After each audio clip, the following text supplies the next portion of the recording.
Okay, that was me trying to do a sax, but we're going to talk about that oily son of a bitch in a little bit. That was a hot intro, Emma. Hello, everyone, and thank you for coming along with us today for another episode of Spooky Chicks and Horror Flicks. We are your hosts, Emma. I'm Allie. If you guys don't know us, we are two best friends that like to recap, dive into, review some of our favorite horror movies, and we like to drink while doing it. If you are interested in following us on social media or contributing to the show, we do have a Patreon, and we also have a TikTok and Instagram at Spooky Chicks and Horror Flicks. And you know what, fuckers? Today we're covering a movie that I love. It's near and dear to my heart. The Lost Boys. The Lost Boys. The Lost Boys. It is of the 1987 vintage, and we see that throughout the film, which we'll get to. And speaking of that, spoiler alert, we spoil the shit out of this movie. If you don't care, come along on this motorcycle ride with us, or go rent it on YouTube or Prime Video or something like that. So yeah, speaking of vampires, Emma, the fuck you been up to? Are you saying I'm a vampire? Because I'm very pale. Pretty sure we're both vampires. I can't really look into the sun. I mean, we're all vampires, aren't we? Well, let me say that today is actually a very special day for two reasons. But the first reason is that some of you may know I have a rescue dog, Cowboy, who I adopted 2 years ago. And from what I can tell from his vet records, today is his 8th birthday. So happy birthday, Cow. Happy birthday. We love you. I am so happy. Best decision I ever made. We love the cow, and he loves horror. He loves watching them with me. So yeah, he's a big fan of the pod. He's a supportive little guy. He's literally right next to me as we speak. We love him. And Allie, why is there another reason that today is so special? Today is special also because this is our 1-year anniversary of recording our first episode. So, Woo! And I'm wearing the same outfit I wore for that first Did you recording. plan that? Yes, I did. When didn't I get the memo? Oops, my bad. So it's a very special day for many reasons. So cheers. Cheers to episode 25. Holy shit, cheers. Oh my gosh. So, talking about vampire blood, the synopsis is that after moving to a new town, two brothers discover that the area is a haven for vampires. Honestly, short and sweet. I was going to say, gets to the point. I was going to say that's like so short and sweet, but like it's basically it. That's it. If you don't want to even listen to this anymore, that is the movie. There you go. Yeah, but you're please, welcome. But please keep listening. Yeah. We love you guys. And this film also has a 7.2 out of 10 on IMDb, which I think is great for an 80s horror movie. And I think this was classified as like horror comedy. I kind of love that it has a pretty high rating. I think an IMDb score is low in my opinion, but the Rotten Tomatoes tomato meter was 77%. The audience score was 85%. And I'm like, fuck yeah, audience score. That tracks. Yeah, that tracks for me heavily. And we have an iconic director on this, and it's Joel Schumacher. I hope you've all heard of Joel Schumacher. And did we know he passed away? I did not know. He passed away in 2020, and I did not know that. Honestly, you guys, real quick, a moment of silence. Okay. Little known fact, he directed my favorite Batman movie ever, and that is the 1997 Batman and Robin with George Clooney as Batman. Are you fucking kidding me? That is the best Batman movie. I will fight you if you disagree. That's with Uma Thurman too, right? Yes. And Arnold Schwarzenegger? Mm-hmm. Oh my Alicia gosh. Silverstone. Yes. Yep, it's iconic.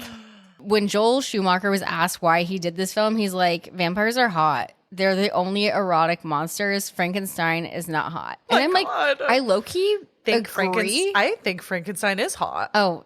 Well, okay. First of all, sorry, Joel, but am I going to be a little bit of a stickler right now? If he said just Frankenstein is a person that made Frankenstein's monster. Okay, I think moving on. Let's not get technical here. Never mind. Our first person we'll talk about is Jason Patric, who plays Michael. And this was like kind of a one-hit wonder for him, but he's hot, so like good for him. Then we have Corey Haim, and he plays Sam, R.I.P. also. He died of pneumonia, I think. That's really scary, honestly. I know. And then we have Diane Weist, and she's Lucy the mom, and we love her. She's a queen. She's in Edward Scissorhands, and she's in Practical Magic. the fucking original Footloose, Parenthood. She can't do any wrong in my eyes. I fucking love her. I know her from Parenthood. I used to watch that film with my parents so much when I was younger. Immediately when I saw this film as like a youngster, I was like, oh, I know that mom. I feel like she's always a nice person. Always a sweetie pie. Unless I'm mistaken. Seems trusting. Yeah. Well, I would trust anybody, so that doesn't say much. But yeah, she's a first girl. She's a first girl. You're a first I'm girl. a first girl. Okay, then we got Barnard Hughes, who plays Grandpa. I love Grandpa. He was in Tron, and other than that, I know nothing about this man, but he's so fucking good in this movie. Grandpa is me, and I am Grandpa. That's all I have to say. I feel like I'm Grandpa. Maybe we're a hybrid. Maybe. We're middle girl. And then we have Edward Herman, who plays Max, and this dude just like looks generally creepy to me.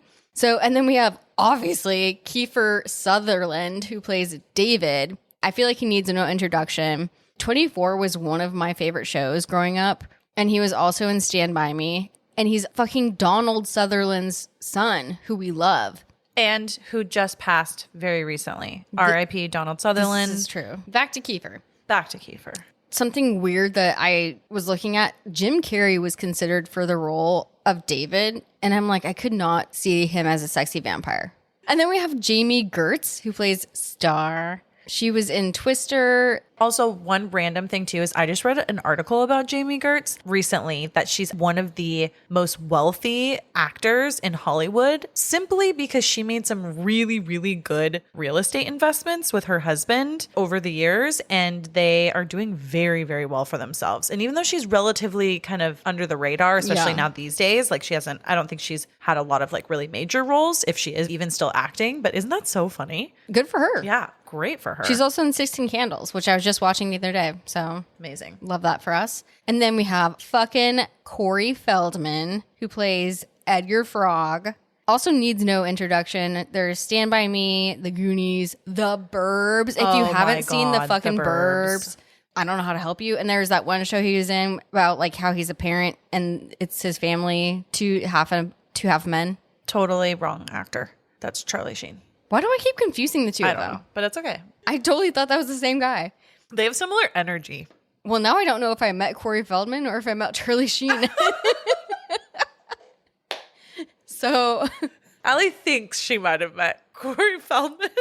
But maybe it was Charlie Sheen. I don't know. And then our last one is Jameson Newlander, who plays Alan Frog. And looks like this is only a big break, but good on him.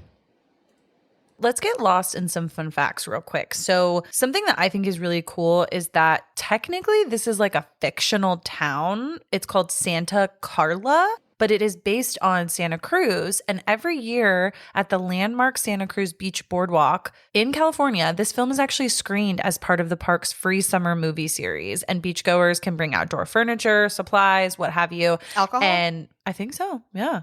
And many features of the town shown in the film can actually still be recognized. And most notably, like the rides and the games and the boardwalk itself, which I think is so fun. I mean, Al and I love an outdoor event, whether it's a movie or a concert. So we should maybe look into that. I for sure think we should go. Yeah.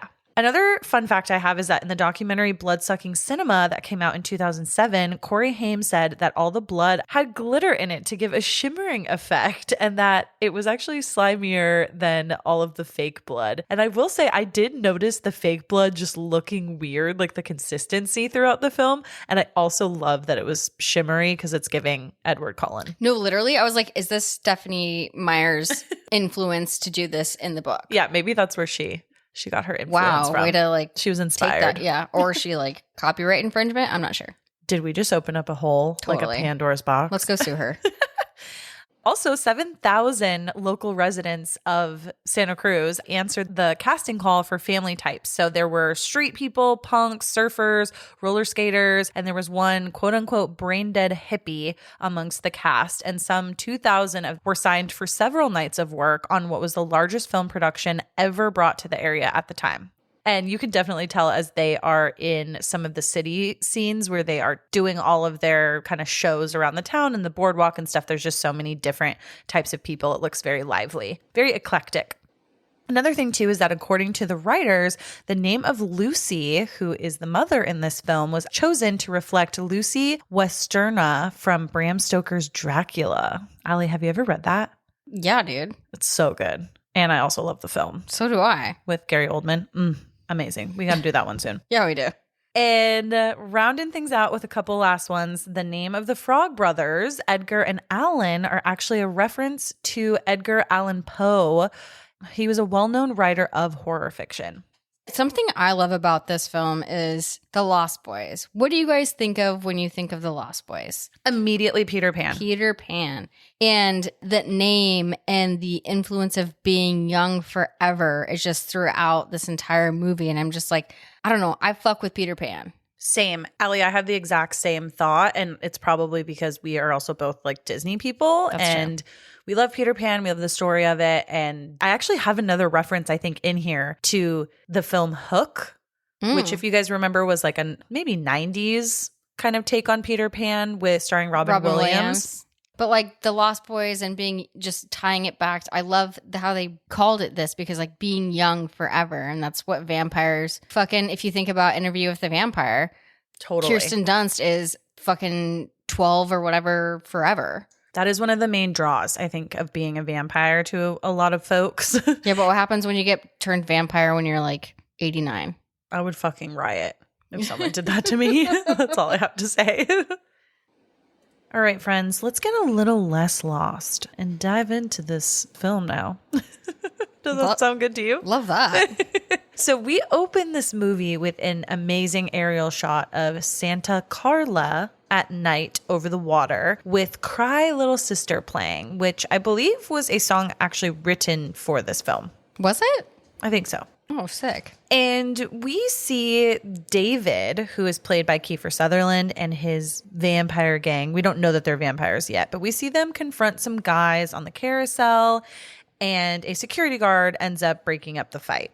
I also want to note that these guys do kind of remind me of the kids in Hook, and specifically Rufio, in just the way that they dress, their hair, the earrings, the style just kind of gives me Hook vibes a little bit. Interesting.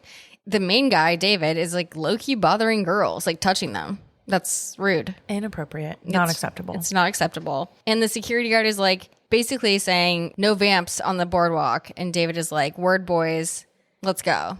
AKA, let's go and we're going to fucking kill this guy later. So yeah, the security guard orders them to leave. And then later on, the security guard kind of walking to his car, and we start to see that an unseen force attack him in the parking lot. Basically, the vampires got him. R.I.P. They got him. R.I.P. security guard. He got yeeted. Presumably, the next day, we're introduced to Michael Sam and Lucy Emerson, and they're a little family, and they're passing by a, what do you call it, a billboard? Billboard of the town? Yeah, I think it's like a billboard, just like in Jaws. Oh, like in Jaws, Yeah. yes, or in Schitt's Creek, yes. But on the backside of the billboard, somebody has spray painted, it's the murder capital of the world. Fun fact is Santa Cruz, and where it's supposed to be in real life, was actually deemed the murder capital of the world in the 70s and 80s. So this tracks. I know. Woof. Bummer.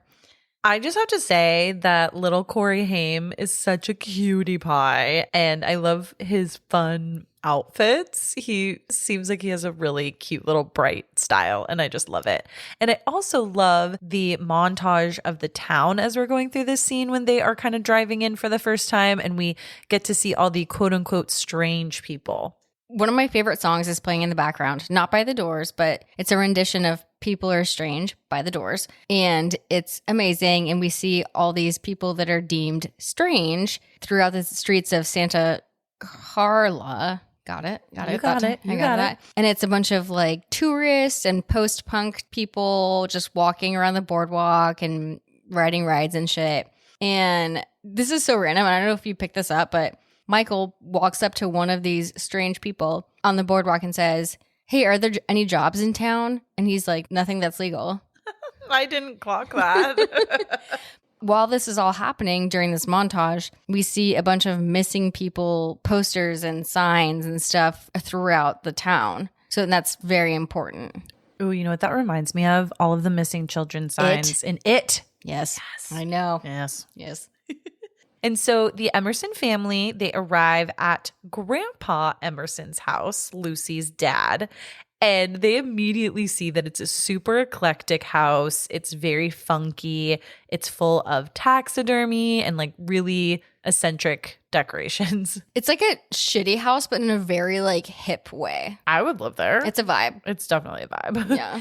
And Grandpa Emerson is literally laying on the front porch pretending to be dead. And he introduces... Like a possum? Yeah. Yes. Like yes. a possum. And it's so funny because Lucy, his daughter, the mom in this film, she knows. She's like, Dad, what are you doing? You know, she's used to his like quirks and his jokes and stuff. And I just think it's like so funny. He's such a little trickster. Once they all get into the house and start to like explore, Michael is like, yeah, this place is pretty cool. And Sam's like, yeah, for Texas Chainsaw Massacre house. Which I love. Me too. We love a good tie to other horror movies. I've been there. And we also get some insight into like their whole situation, why they're at Grandpa's house and kind of what's going on. And it seems to be that Lucy, the mom, she is moving back in with her dad, the boy's grandpa, because she recently went through a divorce. And they kind of explain, or she kind of alludes that they're literally just broke as fuck. So that's the only option is to move in with our cool ass grandpa, which like he seems dope, but you're in the murder capital of the world, so that's on you. And then little Sam is very concerned that there is no TV. Grandpa's like, I love to read TV guides. And he's like, but you don't have a TV. He's like, you don't need a TV if you read TV guides. Doesn't really make sense, but okay. So then later that night, Michael and Sam go to explore the boardwalk and they find an epic performance. If you've seen the film, you know what I'm about to say. There is a super ripped dude with amazing long hair who is slippery and he is playing a saxophone. He's like oiled the fuck up. And his name is no other than Timmy Capello. And Wikipedia says that he is notable for his muscular physique, his sexually provocative movements during performances, and for the tendency to perform shirtless with oiled skin and a ponytail. And all I have to say is Timmy fucks. Timmy fucks hard. For sure. 100%. When I was watching this, I was like, okay, this has to be somebody famous. I just didn't really look into it. But I'm also like, why are teens allowed to be there? That is a great question that I don't think we're ever going to know, but I will say I appreciate the production put into this. Yeah, I mean, I'm down. I'm down. So while the boys are watching this performance, Michael spots Star, who is sort of a mysterious and very attractive girl, and he's instantly drawn to her. I also want to point out that we are going to say Michael so many times because characters in this film say the name Michael approximately 108 times, which is a fact I looked up. I bet you Kiefer Sutherland is like most of them. You think? Yeah. Yeah. Oh, he is, huh? Because he's Michael. Yeah. I feel like Star even is Michael. This moment between Michael, there's another one for you. Michael and Star is like a love at first sight moment. And I'm like, this interaction between Michael and Star is basically how I met my husband. So that is true. There's that. I'll never forget. Yes. You'll never forget? I'll never forget. Okay, for sure. Wasn't it a beer fest at the Padre game? Wine fest, bitch. Okay, see, that was close. And then we see Lucy, who is also on the boardwalk. She's kind of doing her own exploring, kind of separate from the boys. And she ends up finding a little boy outside of a video store who is lost. And she is trying to reunite him with his mother and brings him inside of the shop. And she ends up meeting the shop owner, Max, who we're introduced to. And while she's in there, we see some of the fucking vampire gang. Max says, I told you not to come in here anymore. And they all like bounce. And I'm like, this is very interesting. Yeah, it's kind of like, oh, have you like had problems with this gang before? Do you know these guys? I don't know. Lucy starts to say she needs something. And Max says, oh, do you need a job? And I'm like, okay, how do you know that, bro? Interesting. I'm giving Ali the look like, you know he knows because we know what he is. Anyways. Spoilers. So, back to Michael. he kind of starts following Star after this amazing saxophone sexy performance that we all just witnessed. And I kind of wish it was a full-length film, but it probably is somewhere on YouTube on a loop. Emma says it's creepy that he follows her, but I think if I was making sexy eye contact with somebody in 1987, I would probably follow them as well. Okay, you're right. So... Well, and then Sam, little brother, he breaks off from Michael and goes into a comic store where he finds himself sort of face to face with the Frog brothers, Edgar and Alan. But they approach Sam and they doubt his comic book knowledge and skills. And then Sam starts to rattle off his accoutrement and they're like, oh shit, we accept you. And Edgar gives him a comic book called Vampires Everywhere. And he says, it could save your life. Absolutely a foreshadowing, which we love. And then we go back to fucking Michael. Michael's still looking for this fucking hot ass bitch. And she sees Star and this little kid who we now know is Laddie. They get on the back of the bikes of this vampire gang. And Michael is watching this. And I'm like, bummer. Wouldn't you just give up after that? Potentially. Also, they're not wearing helmets. That's a bad move. Wear helmets, people. This is a PSA. Wear a helmet. Please. Save my life once. Save your lives too. Then at this point, we have a totally separate scene, which is in the hills or kind of like the cliffs of Santa Carla. And we see a random couple and they are making out in their car and they get attacked by an unseen force or thing, similarly to the security guard, and the whole roof of their car gets ripped off and they get snatched into the sky. It's kind of wild. Yeet it again. R.I.P. R.I.P.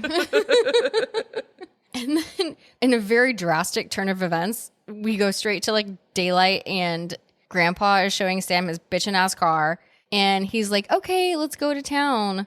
He turns the engine on and then he turns the engine off. And Sam's like, I thought we were going to town. And Grandpa was like, that's as close to town as I like to get. I love Grandpa. I love Grandpa. And this also kind of just speaks to he knows something. Yeah. He wants to be in his safe haven, Yes. which is his home. Sam ends up finding his way somehow to the comic book shop on the boardwalk and officially meets the Frog brothers, Edgar and Alan, who gave him the vampire comic. When he comes back into the store, they say to Sam, do you notice anything unusual about Santa Clara yet? Was that a good impression? Yeah. It's my best Corey Feldman I loved smoker's voice. I loved it. And the Frog brothers warn Sam about the vampires, and they hint at their knowledge and that they're pretty ready to fight them if needed. And they say that they are dedicated to a higher purpose and pray you never have to call us. Honestly, I'm like, here for their gumption and their confidence. I wish I had that tenacity when I was whatever the fuck age they are. Same. They're committed to the bit. Yeah. And later that night, Michael, he's back at the boardwalk and he gives himself or tries to give himself a little bit of a makeover. I also want to know, why does everybody youngish and hot hang out at the boardwalk every single night? This was definitely before cell phones or social media or anything of the sort. And I think this was just like the fun thing that you did back then. Honestly, I'm in. When he buys a new jacket and he's stoked with his new look. And while looking at potentially getting his ear pierced, he sees Star again. Star's like, I can pierce your ear if you want. They introduce themselves now officially. And Michael asks if he can take Star to get something to eat. Fucking David rolls up and is like, bitch, where are you going? David Vamp. David Vamp. And Star goes to David and gets on the back of his hog and basically asks Michael to come on a ride with them. This is the second time that Michael has seen Star go on the back of David's motorcycle and is still pursuing His hog. Okay. Let's not go there. Does your dad call his motorcycle a hog? Emma. I'm just wondering. Emma Elizabeth, stop. Just wondering. He listens to this. Dave, do you call it a hog? I would. I'm gonna fucking kill you. Anyways, this is the second time that Michael is seeing Star get on the back of David's hog. David, your dad's name is David. This is the best connection ever. Anyways, I'm also like, Why would Star lead Michael on so much? She's leading him on so hard. I know. I 100% agree. This bitch. Yeah, she cray. There's also sexual tension here between everyone. You can cut it with a knife. Cut it with not just between Star and Michael, but like Michael and David. Between like, all the hogs. So David challenges Michael, kind of. He doesn't say he wants to necessarily race him because Michael also has a dirt bike that is not going to keep up with Michael and the gang's bikes. And he says, you don't have to beat me, Michael. You just have to keep up. They move forward with this race ride, and it's pretty intense and very dangerous. And Michael, at several points, kind of nearly goes over the edge or gets lost in their dust. And they actually do get to a point where they ride up to the very edge of a cliff, kind of playing chicken with each other. And Michael for sure almost goes over as they ride near the cliff. And he's like just trying to keep up with David and trying to kind of prove himself. He slides out. Like, why are you doing this much effort for the Star girl who's obviously got another boyfriend? Because she's a motherfucking Star girl. Okay. Look what you've done. Michael punches David for trying to trick him into going over the edge. And David's response is, how far are you willing to go, Michael? Was that good? I don't know. That was kind of creepy. You guys tell us. How far are you willing to go, Michael? I feel like mine was better. Michael's still like, no, let's fight, bitch. And David's like, nah, bro, let's go to our vampire lair. Then the gang leads Michael to their hideout / lair, and it's an abandoned luxury hotel that has been sunken into a cave from the big San Francisco earthquake in 1906. I want to know what kind of fucking resort was built on a bluff. And then kind of fell into the earth. Yeah, I want to know more about that because I'm into that kind of shit. I also do want to know, like, is that a real place? And can we go? Yes, exactly. Immediately. Meanwhile, while Sam is at home reading the vampire comic and he's low-key scared and he's in his room and asks his mom, Lucy, to close the door, Grandpa also comes in and scares him and brings him a taxidermy animal. And he's like, here, this is for you. And then Sam puts it in the closet. We see him putting... He's like, hell no, this thing's not... It's a beaver with its scary teeth. He's like, hell no, I'm not keeping this taxidermy thing out on my desk. R.I.P. beaver. I know, sad. But now he gets to live on in Sam's closet. So back at the vampire lair, the guys somehow get Chinese takeout down there, and they trick Michael into thinking that he's eating maggots instead of rice and worms instead of noodles. It's giving Ghost Ship. Yes, I thought the exact same thing. Good. So glad we were on the same page. I'm so glad. Also, why are vampires... We see them actually eating Chinese food. Yeah, like, can they eat? Dude, I don't... Rules are different in every vampire universe. Because, like, Edward could not eat. You know what I mean? No, he didn't want to eat. Like, he could eat, if you know what I mean. Like, oh, my God. No. Oh, my God. I didn't mean it like that. No. Oh, my God. I meant like blood, like people. For sure. Oh, my God. Twilight will be a story for a different day, everyone. This is a very different vampire movie. And David offers Michael a bottle of wine. And he says, drink some of this, Michael. Be one of us. And honestly, I would probably drink it. I'm not great under peer pressure. I'm also just heavily like, okay, woohoo, Emma knows. I actually might too, honestly. So if someone's giving me a bottle of wine, I'm probably not going to question it too hard. And Star kind of tries to warn him that it's blood. She is telling him it's blood and he doesn't believe it. And so he drinks it anyways. And it's just a whole mess. I also love, I don't know if you caught this, but there's a Jim Morrison poster. Oh, yeah. In the so Vamp good. Lair. And like, obviously People Are Strange is like a key in this film. So then the gang encourages Michael to kind of join their reckless behavior that they've already been doing. And this includes seeing how long they can all hang from a train trestle, I believe is the term, right? Like train tracks over a bluff or a cliff. Like a bridge. Suspended. A bridge. A bridge. Train bridge. Wow, what is the Trestle term for that? equals train bridge. I think. What is the term for that? I don't know. You know what I think the term for that is? The Polar fucking Express. Jesus Christ. Because Somebody help me. Why, Allie? Go ahead. Because there are train tracks crossing desolate properties of land, and they're trying to get somewhere, and because the Polar Express. Okay. All right. But also, maybe they serve blood on this Polar Express rather than hot chocolate. So is it a Vampire Express? That'd be cute. Okay. Wow, business plan? I'll give you this one. Okay. And so the guys, they're holding on to the bars underneath this train track / trestle, and they all start dropping into the fog, leaving David and Michael as the last ones. David falls, and then Michael is by himself, and eventually Michael cannot hold on any longer, and he decides to fall as well, but somehow makes his way back home to his bed eventually. We don't see kind of what happens after he falls. This happened to me one time in New Orleans, so this isn't out of question. I'm sorry? Yeah, we'll talk about it later. Wait, but what happened to you in New Orleans? We'll talk about it later. Oh, okay. Elusive. I'm a vampire.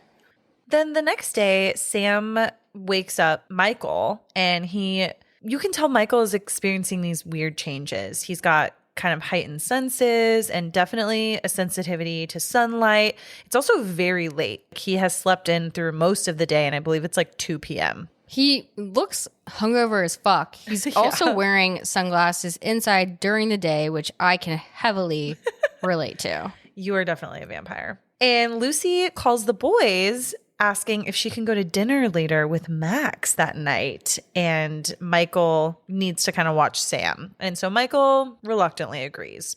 Grandpa also has a date. And it's kind of cute. Later on in the day, he gets all dressed up and takes his taxidermy pals with him to the date. But while getting ready for the date, he admits he uses Windex as aftershave. And I think this is maybe where my big fat Greek wedding got this from. Is like, remember Windex? Oh, is yeah. it the key to everything, or am I messing that up? Yes, and I think it's also really good for pimples, I believe. Yeah. Right? No, it's a cure for everything. Yeah. Also, low-key, how can I get into taxidermy? Do you really want to go down that route? We'll save it for another day. Okay. Later on, while hanging in the kitchen, Sam and Michael are there. It's the nighttime. Mom's gone, Grandpa's gone. And the motorcycle gang torments Michael and Sam, shining their motorcycle lights and revving their engines right outside their house and kind of blinding them through like all the shutters and everything. Where are the fucking cops with the noise complaints and shit? No idea. Okay. It's Santa Carla. And you can tell that Michael definitely is changing and seems like he might have a craving for blood. He's kind of struggling a little bit to control his impulses at this point. It's not dire, but you can tell that there's for sure a shift in him. And even regular things like milk are causing him to be sick when he's trying to consume them. He's legit like at the fridge, crippling on his knees there, just like, I don't know what to do. Yeah. And later on, while Sam is taking a bath, Michael finds himself outside the door of the bathroom, and he has to sort of restrain himself, almost wanting to feed on his little brother. And all I have to say is that Sam's baths are a vibe. No, for sure. He's just like rocking out. He's got his music on, putting shampoo in his hair with a little bubble bath moment. He's got a mohawk that he's making out of the soap. It's very cool. And Nanook, his dog, his husky, who I don't think that we've introduced earlier in the film, but they do have a husky dog. And Nanook knows what the fuck is up. And he can tell that Michael is behind the door being weird and ends up attacking Michael. And after the bath, Sam finds Michael, and Michael has a huge bite on his hand from Nanook. My question is, if Nanook has bitten Michael, why does Nanook not become a vampire dog? And why does Michael not become a regular dog? Well, that would be another movie. Moving on. So Sam is definitely concerned, and the brothers both notice Michael's reflection becoming kind of faint in a mirror that's in the house. And this is hinting at his transformation into a vampire, and as it's kind of starting. And again, we didn't see what happened or what initiation he might have gone through after he fell off the trestle with the gang. So we still have kind of a lot of questions as the viewer. But Sam is for sure freaking out, and he's super suspicious, especially given the comic books that he has been reading recently. And Sam ends up calling the Frog Brothers, and they ask him a vampire questionnaire, which I love. And one of the questions is, does your brother have bad breath? And He's like, he's always had bad breath. And Michael starts to get freaked out by his own behavior as he's kind of finding himself levitating in his room as he's trying to rest. Just low-key levitating. So spooky. It's giving Ghostbusters when... Yes. Oh my gosh. Absolutely. There's several films. It's giving The Craft. Light as a feather, stiff as a board. Just saying. Well, this is involuntary, I'm pretty sure. That is true. Yeah. And Sam ends up calling his mom and saying, we need to have a real long talk about something. And he really freaks her out because as he's on the phone with his mom, he and Michael are having this exchange where Sam is freaked out about Michael's behavior. Michael is trying to calm Sam down, but it's escalating more than it probably should. And he's like, Mom, we got to figure this out. You got to come home. And he starts yelling on the phone to his mom that his brother is going to kill him. That's extreme. Very extreme. So obviously Lucy is freaking out, but Michael ends up making his way outside. He's outside. Wait, now. how did he get outside? But I remember him being outside. I remember him being inside and outside. It's a great question. Okay. Sam goes to his room to take cover, and Michael is now somehow outside of his window floating there. And I do want to say that this reminds me of Buffy the Vampire Slayer, the movie, if you have seen it. And it has David Arquette in it, and he plays a vampire that floats outside the window of sweet Luke Perry, R.I.P. R.I.P. Lots of R.I.Ps today. Michael begs for Sam to bring him back through the window. He's like, bro, there's like stuff happening to me. I don't know what's going on. And Sam finally gives in, brings him back in through the window. And they have this like really kind of sweet moment together. We got to stick together, bro. Like you can tell Michael's very, very freaked out at what's kind of happening to him.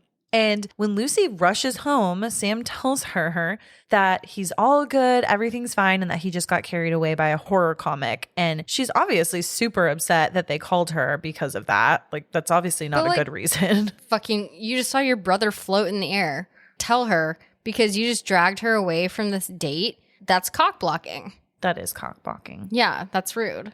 And she's also mad about the mess that they left because she sees a spilled milk carton. And as we see the carton, we see a missing child advertisement on it. And it looks like one of the very young kids, Laddie. Laddie. Mm-hmm. Which is daggers, kind of. Yeah, very sad.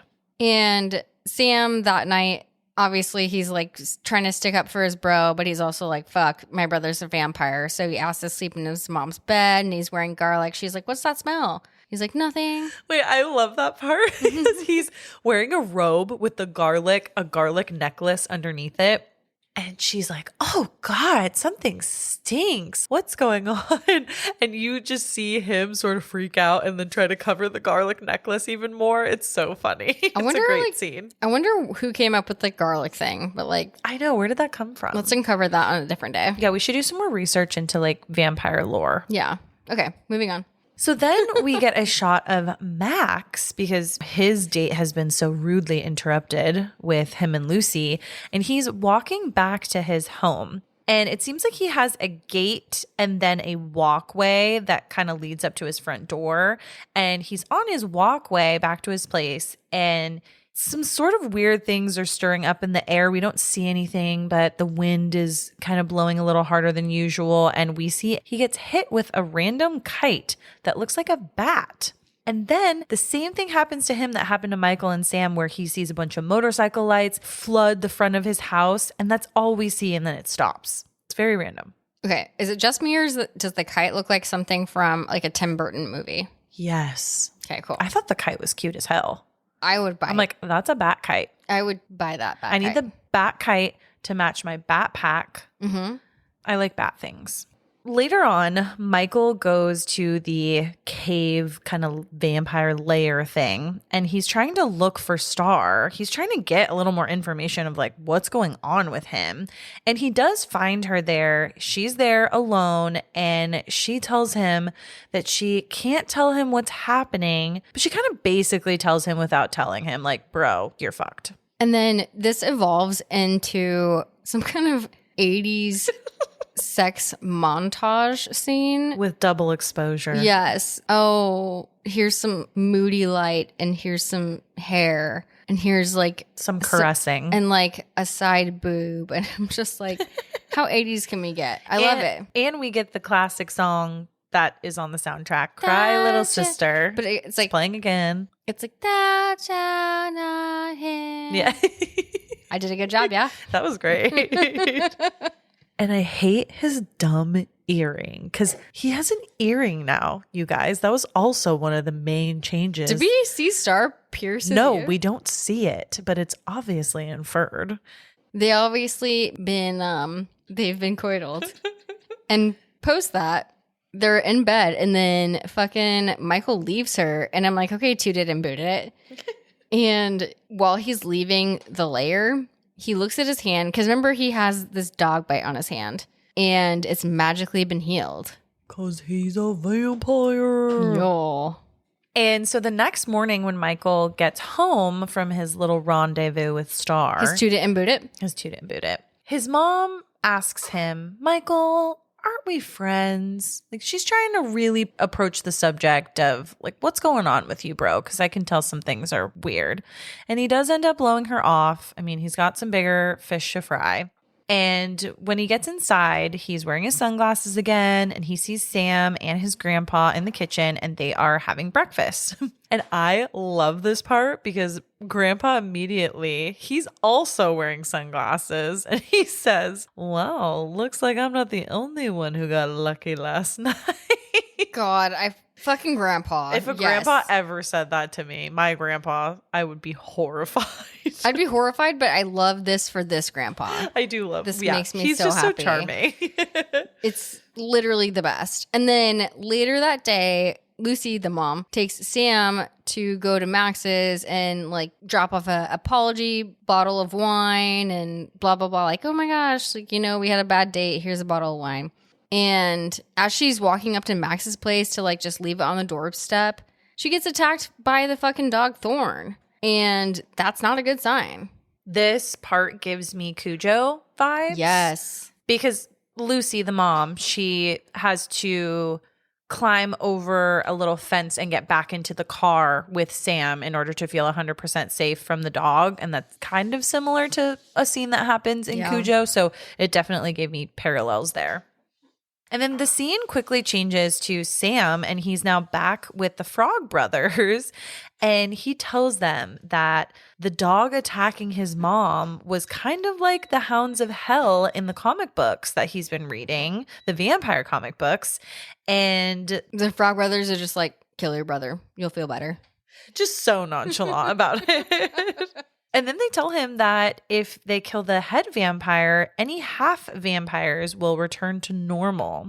And Sam tells them that he thinks that Max actually might be the head vampire. And they say that they would like to like kind of check him out.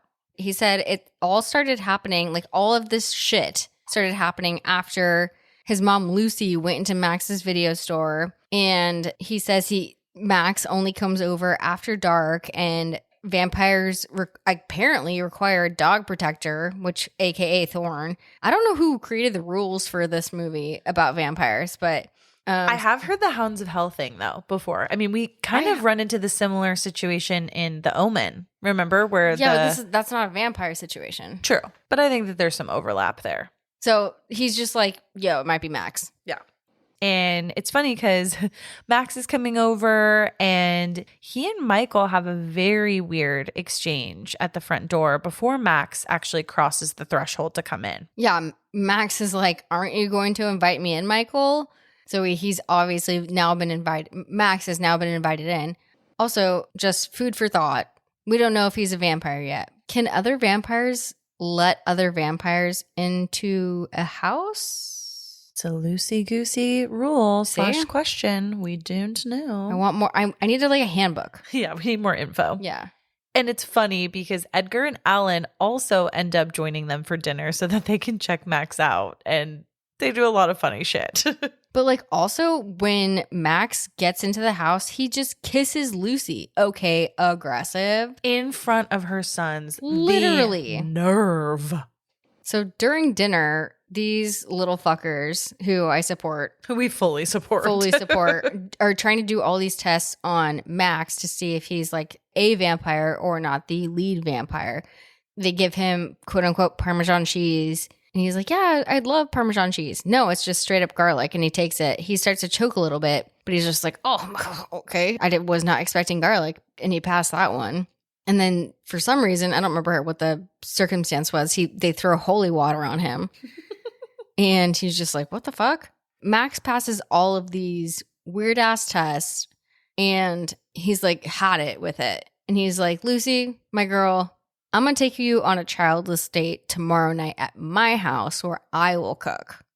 And on the opposite end, the boys are sort of defeated a little bit. They were so sure that Max was the head vampire, but then he passed all these tests. So now they're kind of back to square one. And they still have to figure out who the head honcho is. Don't we all? So then Michael goes to find David and finds him, guess where? The boardwalk. Well, Michael is asking where Star is, and David tells him that he needs to come with them if he ever wants to see Star again.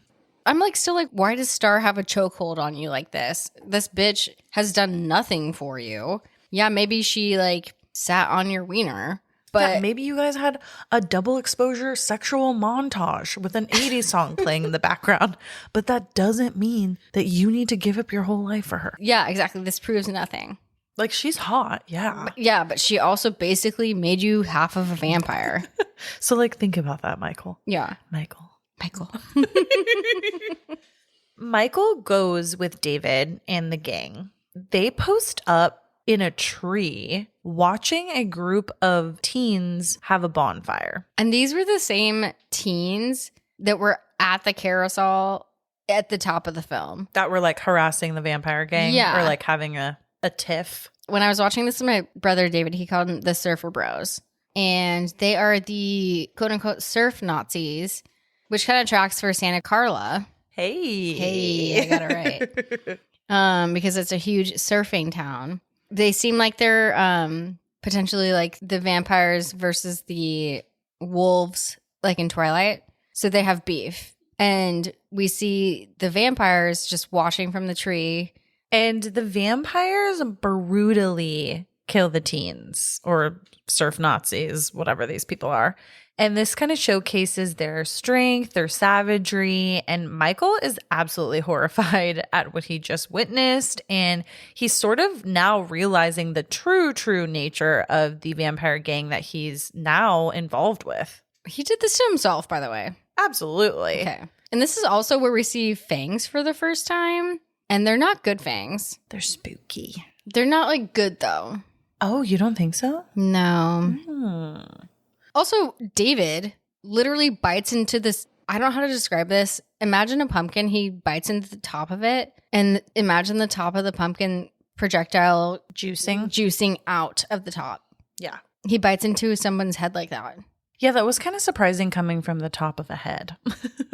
I don't think physics works like that, but I never took that class. Well, then David says to Michael, now you know what we are. Now you know what you are. How has Michael not gathered this already? Oh, Michael knows. I think he's just getting the confirmation. And David straight up tells him, you must feed. Wait, Als, I have a question for you. So I know that they're credited as surf Nazis, and I know that it is a little brutal how the vampires attack them. But are we considering the vampire gang heroes in some way? Because these are surf Nazis? I need more context. Why are they called surf Nazis? Do they just love surfing? These are all great questions. It's just them, flipping the coin a little bit. What makes them a surf Nazi? That's how they're credited in the film. But I don't know. Let's ask Joel Schumacher. Yeah, Joel, Oh, fuck. Fuck. Okay, anyways, moving on. So back at home while Sam is sleeping, Michael sneaks into Sam's room and tells Sam that now he knows who he is. And while they are talking, Star is actually outside trying to get Michael's attention at the window. And they find out that she is also a vampire, or at least the same amount of vampire as Michael is. Like, no fucking shit. And she basically tells Michael, this isn't your fault and you're not full vampire yet until you have your first kill. And Michael was actually supposed to be Star's first kill to become a full vampire, but then she developed feelings, for him. Yuck. Who develops feelings? Who these days? Well, and she asks for help from Michael. She's like, hey, can you help us? Which is alluding to her and Laddie, the very, very young vampire.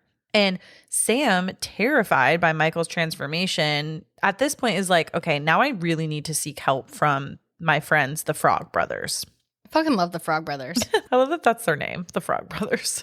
But before we get to the Frog Brothers, we see Grandpa just fucking outside. He's setting up what looks to be like a stake fence. So you know how you stake a vampire, but imagine it as a fence? He's setting that up. But we get no context, doesn't allude to anything. And I love how aloof Grandpa is. He's the best. He is the actual best.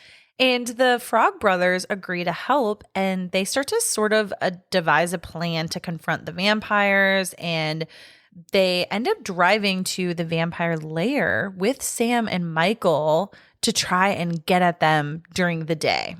There's kind of a cute brotherly bonding point in this scene with Sam and Michael. He's like, yeah, you're a vampire, but I got you, bro. It's like a cute like little brotherly moment. They're all ready. They're all on the same team. Yeah.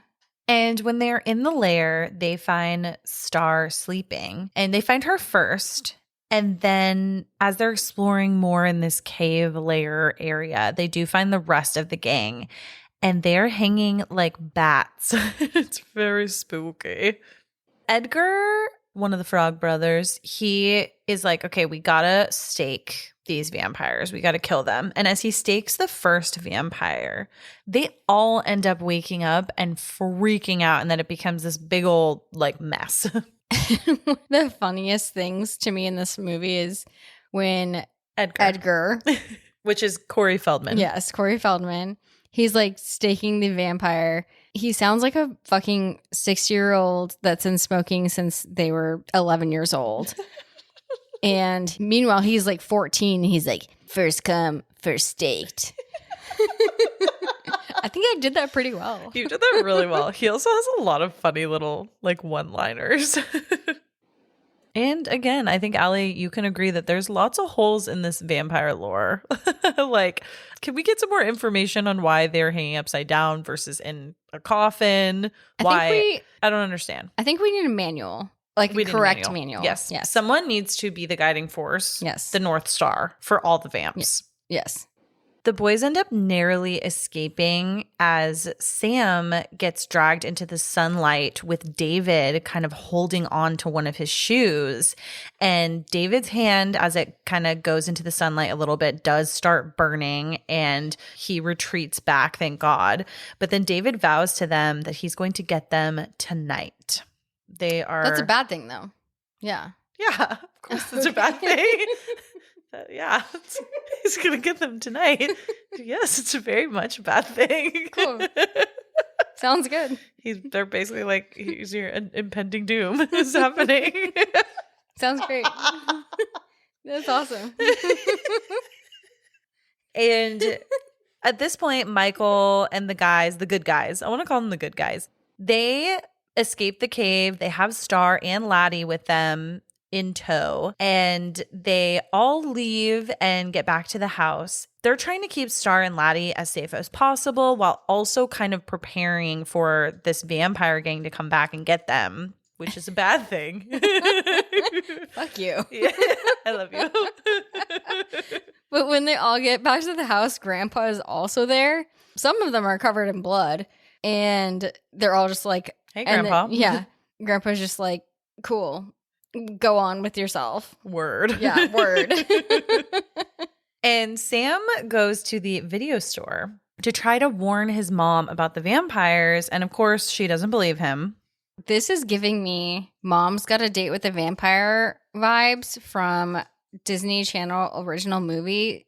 That is a fantastic film, by the way. Pierce Brosnan? No, he's not. That's not him. Hold on. I'm looking this It's up not him. literally You're thinking right about. now. Hold No, on. It's not. No, I'm sorry. You're right. God, who is it? Pierce is Well- in that one with Robin Williams that maybe you're thinking of. Well, Caroline Rhea plays the mom, who we love. And Charles Shaughnessy. That was all Shaughnessy. Sorry. Shaughnessy plays the dad. Fuck. So basically, no Pierce Brosnan in there. I was so fucking sure. Wow. No. Whoops. Sorry. You think DCOM could ever afford that? No, I just was like, wow, this is amazing. Pierce Brosnan's in it. But damn, they do look alike. They do, but we wish. That's true. But I do love Caroline Rhea. She is fantastic. She was in Sabrina the Teenage Witch as one of the aunts. I love her. You love Sabrina. Okay. I love Sabrina. I guess I didn't. Do I love Sabrina? You We mean do. Buffy? You've talked. Oh. We're getting all over the place today. Oh, shoot. Okay. Moving on. And so Sam and the Frog Brothers gather some supplies. They've got their garlic, their holy water, wooden stakes. They're ready to go We're ready to fuck shit for this up. vampire fiasco. And with all of those supplies, they're just preparing the grandpa's house, kind of like Home Alone. They're just setting like all these booby traps up. Booby traps. Babies. Kind of like the Goonies, which Corey Feldman was also in. I'm ashamed to say. What are you going to say right now? Oh, I'm going to be canceled. Shut the fuck up. I'm going to be canceled Shut right now. up. Are you lying to me? Are you lying to me? I'm I not. didn't know this about you. You've never... What? I'm about to be canceled. With your family? Have you not ever seen it? You guys, I'm really sorry. Are you sure? I'm positive. I'm gonna flip this fucking table over. I'm going to I'm- flip this table over. Really sorry, you guys. I feel like I'm a disappointment to this family. Ollie, you would love it so much. Okay, cool. I'll watch it tomorrow. You're such a liar. Okay, I just really hurt That means everyone's nothing. feelings. Oh my Okay. God. That night, as Max and Lucy are on their date at his house, she tells him about Sam being worried about vampires. And she's talking about it very nonchalantly, like, oh, he's so worried about this and it's ridiculous, blah, blah, blah. And then back at the Emerson house, Nanook, the dog, he is accidentally left outside, it seems, and he starts barking at this fence that Grandpa just recently put up. And this is sort of signaling that the vampire gang is very close by, that they're coming. And Sam is freaking out from inside the house. He sees Nanook and he is freaked out, doesn't want Nanook to get hurt or anything. And so he runs outside very impulsively to get him against everyone's wishes. And Michael also tries to follow him as well. I also want to know, okay, so yes, the vampires are coming to invade Grandpa's house, but how can they come in if they've not been invited in? I thought the exact same thing. But could it be because the lead vampire has already been invited in? I think that that's a possibility. Me too. And I also just want to say that I would 100% do this for my dog Cowboy or my dog Nala. Either one of them. I would do this for nobody. You would not do it for the kitties? No. Oh, all right. I'm kidding. I love my cats. Yes, I would. Yes. Moving on.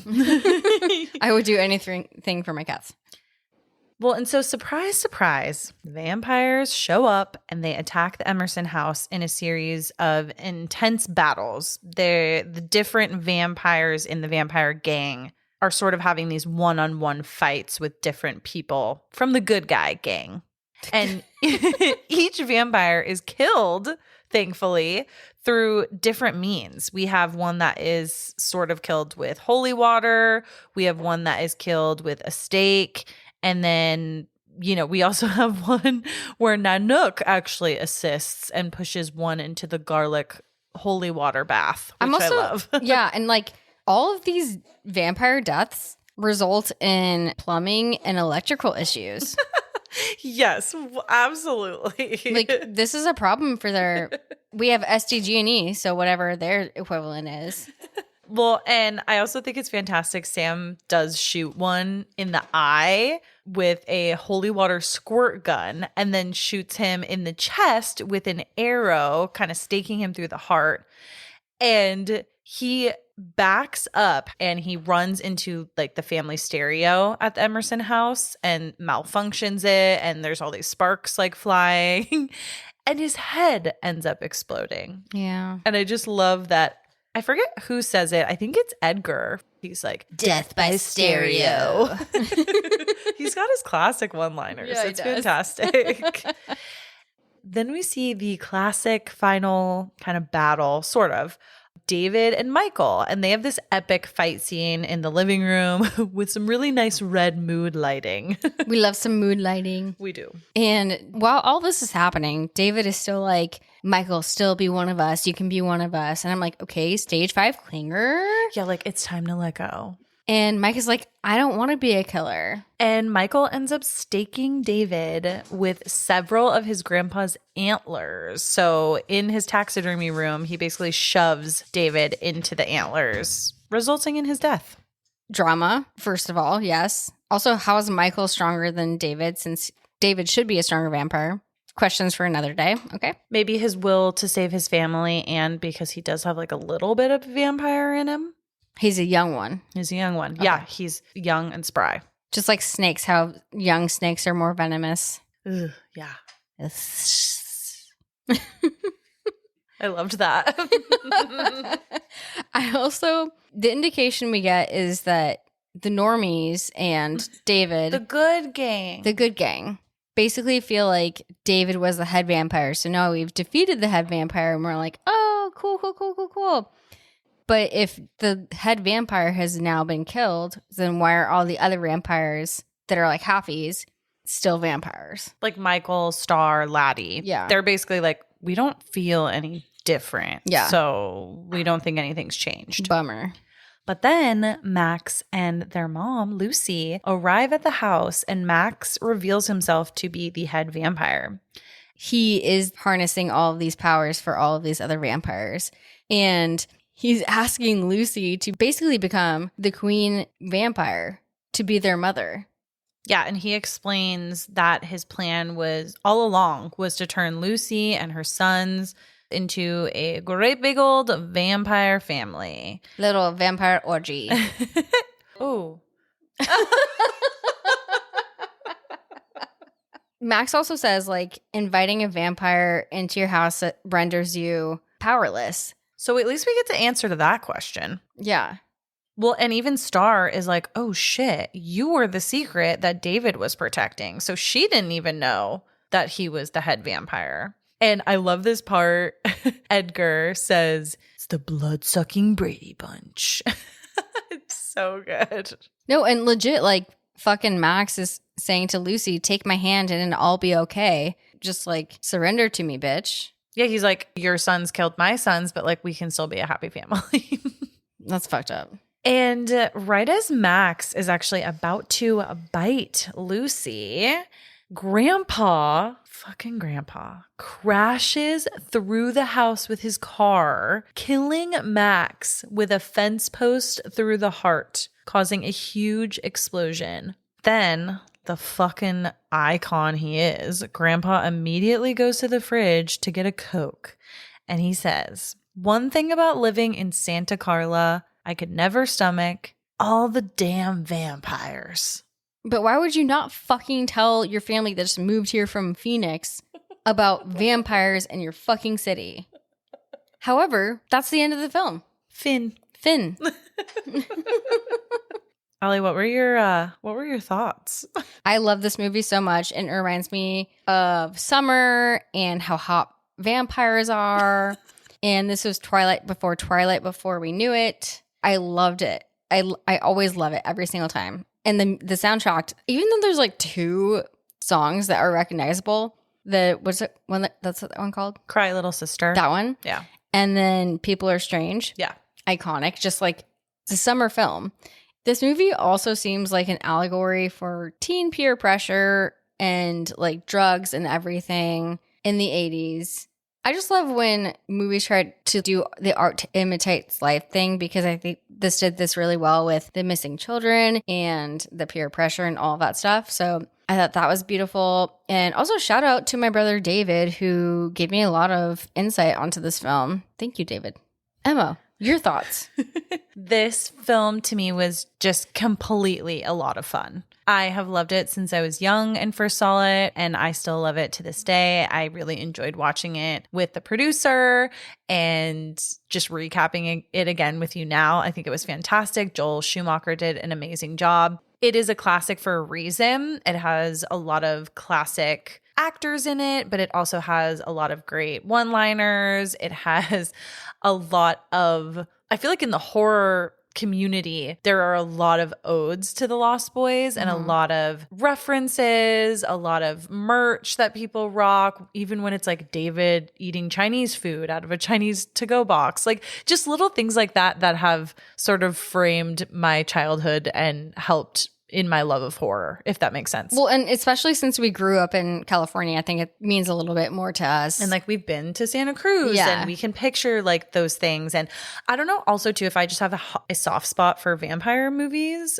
I think we both do. Especially like the older ones. Well, and I don't know why, this is just a me opinion, but it also gives me like Fright Night vibes a little bit. The original and honestly the Colin Farrell one later down the line. My first horror film was Nosferatu, so I think it just runs deep.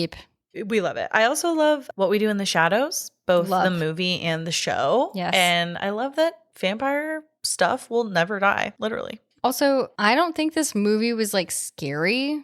So I thought it was giving me FOMO. Is that weird? Like you wanted to be there? Like I wanted to be there and I wanted to participate, and I could be down to be Star and just be a hot ass vampire in a beach town and look this good all the time. Allie, I mean, I can't blame you for wanting to be at Timmy Capello's performance.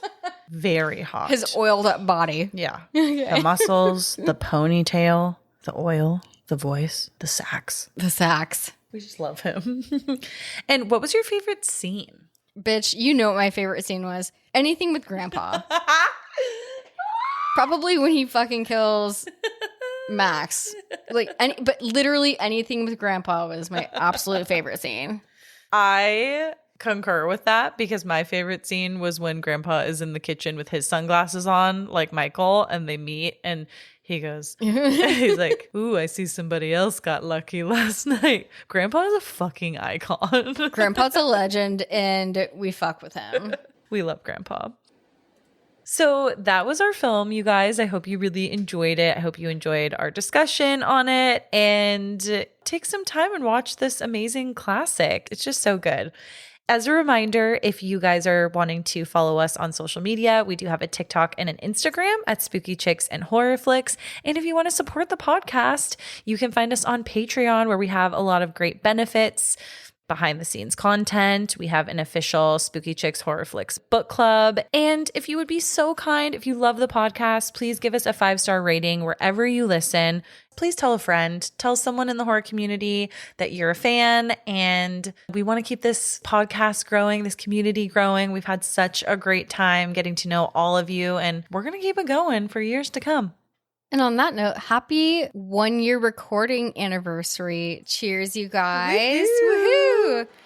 Also, read the comic books about your local vampires and stay spooky fuckers.